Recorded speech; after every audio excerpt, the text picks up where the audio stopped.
All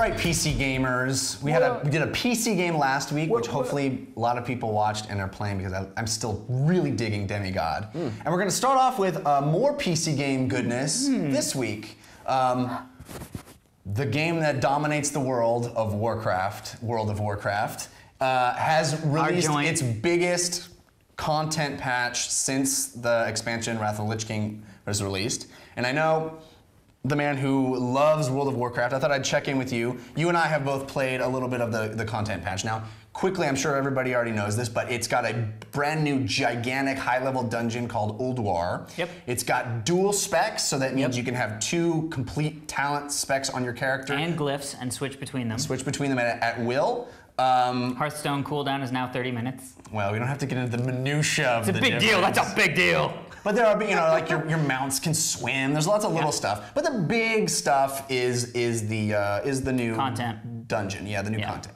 So you have been into Ulduar, right? I've been into Ulduar. I know that Dan doesn't play, so I'm gonna hit you up in 1 second. But let's have a little chat about what you think. Well, first off, my experience with Ulduar is limited, because I got into our guild. Our guild we had what, 3 groups of 25-man raids for Nax, Naxxramas, which was the original raid content for Wrath of the Lich King.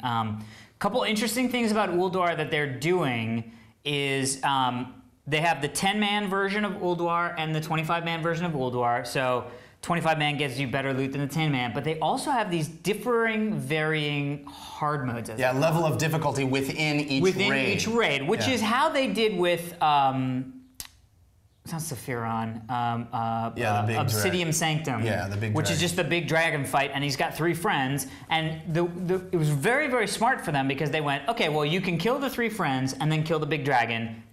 Not as hard. Right. Still hard. You get good 25-man loot, 10-man loot. It's good loot. If you leave one of the dragons alive, his friends, it will join the fight, and the fight is now a harder fight. And you get better loot. Right. If you leave 2 dragons up, 3 dragons up, you get even better loot. And it was these ways of saying, look, you can do this raid and do it well once, and you got it locked in, great. But if you get it locked in, you can do these things to make it harder, and the loot gets better and better. But I mean, slightly better and better, but still better and better. So they did that throughout the entire raid instance of Ulduar. I made the mistake of going in our first 25-man raid progression the first night. So I got into our little vehicles. I was very excited. Well, let's explain that a little bit. So, I mean, this is a major difference with the new content, is that the first, even before you're actually officially in Ulduar, the sort of entrance to it has these tanks and motorcycles, and you have to sort of attack this series of... It's called the Gauntlet. Yeah, you have to attack motorcycles? Yeah, or like actual dragon? motorcycles. No, motorcycles. they're goblin. They're sort of steampunk-esque. Okay. But they're motorcycles. Yeah, it's siege tanks and devastator, like different kinds of tanks and motorcycles, and they all have different abilities. And so you have like a passenger and a rider, and you go like a gunner and a rider, and then you go through. And at one point in the boss battle, you have to fling one of the characters who gets into a catapult, fling him onto the back of the giant enemy siege tank and attack it. So it's completely different gameplay. Which I think is so smart, because they've been doing this. They've been one-upping themselves. First off, the original World of Warcraft came out almost 5 years ago, maybe even more than 5 years ago, and was very much a good, solid game, but it was very much, kill 10 of these, come back and level. Yeah. And even their raid bosses were a lot of kill 10 of these, and then 50,000 show up, and you need to kill those, and then, you know what I mean? Then Burning Crusades came out, which is when I really started getting into it, and when you go into the Outlands, the things that they have you do are so much more intricate. Like, they have the things where you get bombs and you fly on a fly path and you're bombing things down on the ground. It's like, wow, that's so different.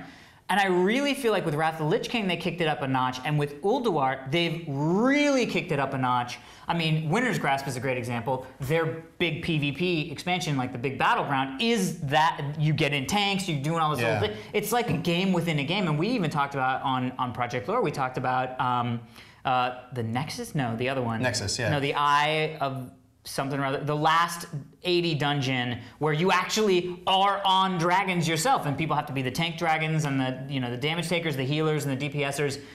And it's this whole fight that has nothing to do with I'm a rogue. Right, This is but how I think that they did it even better now with That's what I mean. because there's so many different kinds of yeah. things to do. Yeah, so I think it's super Yeah, fun. it really changes the game a lot, which is very, very cool. And we should say dual specs, again, complete game changer, because now you can have healers that are spec'd for healing and can be doing DPS, and it's like, oh, for this boss we only need 3 healers, so one of our healers can go switch to Shadow like that without skipping a beat, and can start DPSing, because a lot of times we have that thing where like the off tank is doing damage, and now they can actually just switch over to a DPS. Now we're speaking in a language that 90% of our audience don't even understand. It's fun. So speaking of 90% of our audience, Dan, you don't play WoW anymore.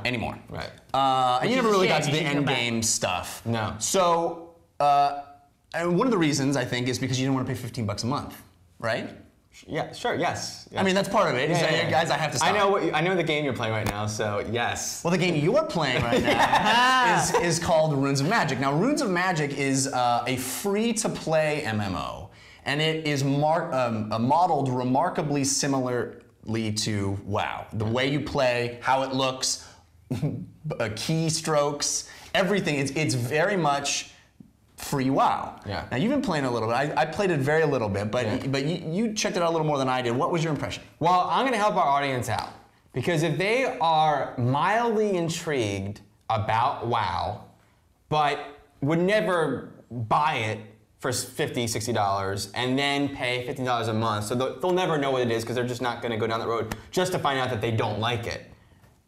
Easy breezy, beautiful cover girl. I love it. Runes of Magic is WoW. It really is. WoW, but With a few with some improvements. Yeah. Now, I haven't played the Wrath of the Lich King or this new expansion, so I don't know what has been changed in the World of Warcraft, but for the game you'd have to buy to play through first, WoW, this actually does some things better. The fact that you can always on your map see where the NPC, the person who gave you a quest, because when playing these games, it's about going on a quest and getting things and bringing it back to the person. And this game really makes things easy to do. It really ushers you through the playing of the game. So you can always know where you need to go and how you get there and all that stuff. You can even auto just send me to that location, right-click on a thing on a map, and it'll just Also, I noticed I got a mount at level 2. You got a mount right away, but then it goes away. Yeah. But here's the cool thing, is you can, at any point through the game, you can buy a mount for 15 minutes at a time. And you even I got a mount right away again, and it went away. And then at level 10, I got, hey, you can use this to get to that area that's far away. So, very cool. Much more character customization? Much more. Also, what's the money? 2 classes. It's exactly the same. There's trade skills. It's exactly the same. No, but I mean, how are the company making money on a free MMO? Oh, I honestly don't know, because I never, which is one thing that's very important, I think, for this type of game, and to its credit, I never, ever hit a screen that said, hey, please send us money. Maybe that happens at really high levels, and there's like really super high level stuff that you pay money for, and maybe they allow the low level stuff to be completely free. But I never saw an ad in game, and I never was asked for money ever. Yeah, I agree. I made it to level 11, and at level 10 or 12, but at level 10 you choose a second class. And you constantly have 2 classes that you can switch. So I was a mage and a rogue. And I could play as a rogue, I can play as a mage. And it's a whole separate quest, but then you can just switch sort of, not on the fly, and you also have a house, which is interesting in the game. I missed that about Star Wars Galaxies, because Star Wars Galaxies was, you would have guild cities where you would literally purchase an area of land. Age of Conan had that. Yeah, I love that. And there's some guild stuff in there. Anyway, it's a little bit bland, much like the beginning of, but even a little bit more bland than World of Warcraft. But the music is good. And it is, if you are not sure, this is totally the game, and it's a little bit easier to play than the beginning of Warcraft. I saw really high level characters running around. Yeah. You know? What was the level cap, do you remember? 50. 50? Okay. Yeah. Oh, wow, all right. Yeah, and it's pretty crazy. new. It just came out. I mean, just came out of beta. Yeah.